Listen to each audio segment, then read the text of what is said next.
안녕하세요. 치과의사 강동호입니다. 그리고 이제 마지막으로 임플란트 골 이식 중에 가장 그래도 좀 난이도가 있다 라고 이야기하는 상악동 이식술에 대해서 마지막으로 이야기를 드리겠습니다. 상악동 이식술은 수직적인 부분, 수평적인 부분, 그러니까 다 포함이 되어 있는 건데 난이도가 좀 더 있고 시간도 많이 걸리고 이식하는 뼈의 양도 많기 때문에 대부분의 병원에서 이 상악동 이식술 같은 경우에 고리식 시 비용이 일반 고리식 비용보다 더 비싸게 책정되어 있습니다. 그러면 이제 왜 같은 뼈 이식인데 다르냐라고 하시는 분들은 사실 이 부분에 대해서는 환자분들도 이견은 없으신 것 같아요. 왜냐면 뼈 이식이 확실히 다르구나 라는 거를 아시기 때문에 그런 것 같아요. 그거는 이제 아무리 봐도 상악동이라는 특수성이 있기 때문이 아닌가 싶어요. 상악동은 도대체 무엇이냐? 이 사진을 보면 이 빨간색 원으로 표시된 부위가 이제 상악동이라는 데인데 흰색으로 진하게 보이는 이게 이제 상악동 아래쪽에 있는 치조골의 잇몸뼈죠. 잇몸뼈의 경계 부위입니다. 굉장히 얇죠. 이 위쪽에 희미하게 보이는 이 부위는 뼈가 아니고요. 그냥 비어있는 공간이에요. 이쪽 부위도 여기까지가 뼈고요. 이 위쪽은 그냥 비어있는 공간입니다. 그러면 여기 임플란트를 한다면 이쪽에 뼈 이식이 필요하겠죠. 그러면 이제 실제로 어떻게 뼈가 이식되냐면요. 이런 식이 되는 거예요. 하얗게 보이는 게 이제 뼈고요. 임플란트가 식립되기 위해서 뼈 이식을 해 놓은 모습이죠. 이런 식으로요.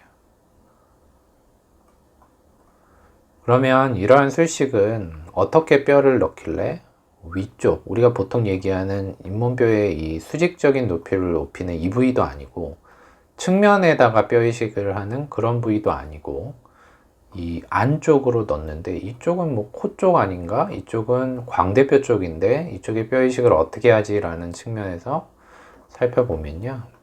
이게 이제 상악동을 도외한 거죠. 이게 이제 위에, 위턱이에요. 위에 턱에 있는 치아들. 이게 앞니, 송곳니, 이제 작은 어금니 이런 위턱이고요. 이게 그러면 입천장이겠죠. 여기 입천장입니다. 이게. 그러면 이쪽이 이제 광대뼈 쪽이에요. 광대뼈하고 치아 사이에 있는 치조골의 측면을 이렇게 뼈를 자릅니다. 구멍을 내요.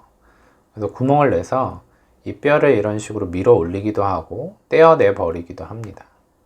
그러면 이 안에 이제 핑크색으로 보이는 이게 뭐냐면 상악동 안에 있는 막이에요. 이 뼈만 딱 있는 게 아니고요. 뼈를 둘러싼 막들이 있거든요. 이 막들을 조심히 방리해서 이 위쪽으로 올립니다. 그러니까 이 공간은 그대로 유지가 되는 거고요. 뼈 있는 쪽만 공간 확보를 위해서 이렇게 밀어 올립니다. 그러니까 시간이 오래 걸리겠죠. 이 막이 찢어지면 안 되거든요. 그래서 조심히 올리게 됩니다.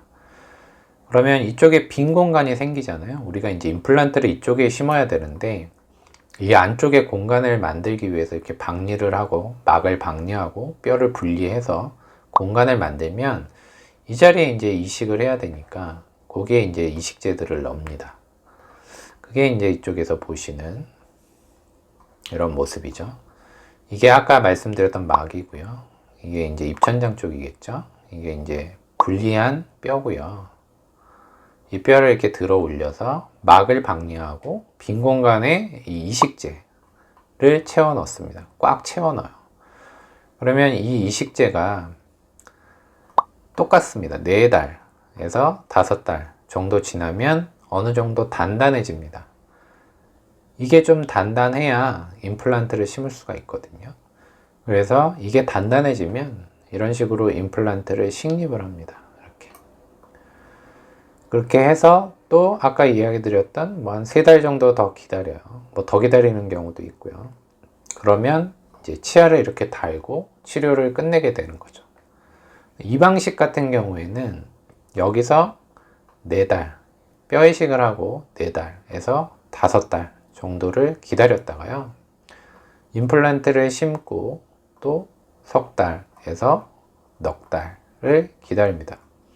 그러면 5달, 긴 것만 얘기하면 5달, 4달. 그러면 9달 정도가 걸리죠. 9달 걸려서 치아 만들기 시작하면 10달까지 걸려요. 그래서 제가 이런 상악동 이식술 환자분들한테는 10달 정도 생각하셔야 됩니다 하면 환자분들은 놀라면서 1년이나 걸려요? 라고 이야기를 하시죠. 그러면 이 치료는 이렇게 걸리는 거예요. 느끼셨을 땐 1년이 걸리시는 거예요. 그래서 임플란트마다 본인이 심은 임플란트가 나는 다른 데서 여기 2달에 끝냈는데 왜 여기서는 10달이나 걸린다 하냐 라고 하실 때 이러한 특수성이 있다는 거예요. 입에 닳도록 제가 많이 설명드리는 이야기입니다. 왜 내가 저쪽 병원에서 했을 때는 얼마 안 걸렸는데 여기는 이렇게 오래 걸리냐. 그쪽 병원에서 한 거 몇 달 안 걸렸지만 잘 쓰고 있다. 다 다르죠, 상황이. 뼈가 없는데 뼈를 만들었는데 거기에 어떻게 2-3달 만에 치아를 올리겠습니까? 뼈를 만들고 이식제가 굳어지면 그걸 가지고 우리가 임플란트를 하니 더 시간이 걸리는 거죠. 그래서 마지막으로 이러한 상악동 고리식술은 이러한 식으로 이루어지고 이것 때문에 기간이 좀 오래 걸린다. 이렇게 이해하시면 되겠습니다. 자, 어떠셨나요? 오늘 그 뼈이식에 대해서 한번 설명을 쭉 드려봤는데 단순히 우리가 임플란트를 심을 때 뼈이식이라는 게 환자분들이 생각했을 때는 꼭 필요한가? 하면 좀 아프지 않을까? 좀 아플 건데 안 했으면 좋겠고 안 하는 게 유리할 것 같은데 라는 생각들을 많이 하시는데 약간의 편견이 있어요. 물론 병원에서 여러 가지 설명이 각 병원마다 다르기 때문에 더 오해를 불러일으키는 게 아닌가 싶기도 한데요.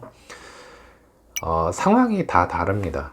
한 사람에게 있어서도 이쪽 부위 저쪽 부위 상황이 다르고요. 기간도 다르고 수술 방식도 이런 식으로 뼈이식만 해도 3가지 이상의 뼈이식 종류가 있는데 내가 지난번에 받았던 뼈이식이 어떤 건지를 이해를 못하고 이번에 받는 뼈이식이랑 무슨 차이지라는 거에 대한 정보가 없으면 같은 뼈이식인데 뭐가 이렇게 다르지라는 생각을 당연히 하실 수밖에 없어요.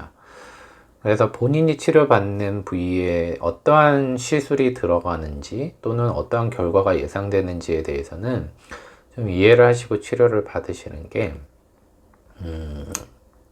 의료진과의 신뢰에 있어서도 중요하고요. 그래서 의사가 충분히 설명드리는 것도 당연히 필요하고 환자분도 그걸 또 이해하려고 하는, 그러니까 정보에 대해서 이해하려고 하는 그러한 노력들이 필요하지 않을까 싶습니다. 오늘은 여기까지 이제 진행하고요. 다음에 더 좋은 영상으로 찾아뵙도록 하겠습니다. 감사합니다.